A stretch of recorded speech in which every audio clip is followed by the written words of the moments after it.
23 октября – День памяти Ивана Яковлева. К монументу чувашского просветителя у Национальной библиотеки возложили цветы. Митингу в сквере Ивана Яковлева не помешала даже дождливая погода. Почтить память чувашского просветителя пришли руководители театров, краеведы, историки и преподаватели. Создатель современного алфавита и организатор народных школ вырастил не одно поколение учителей. Иван Яковлев создавал учебники и методические пособия, сочинял рассказы, переводил на чувашский язык художественную, учебную, медицинскую литературу. Десятки тысяч экземпляров книг распространялись по селам.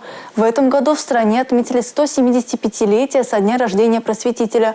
Служба кинематографии Национальной телерадиокомпании Чувашии сняла фильм о том, как создавался национальный алфавит. Состоялся межрегиональный марафон, который проходил в Ульяновской области, в Республике Татарстан и, конечно же, в столице нашей страны, городе Москве. Программа марафона включала в себя несколько мероприятий. Это была и передвижная выставка «Человек, опередивший время». Это был круглый стол, который так и назывался «Гений места». В Государственной Думе состоялся круглый стол по теме «Великие просветители России как ключ к объединению народов».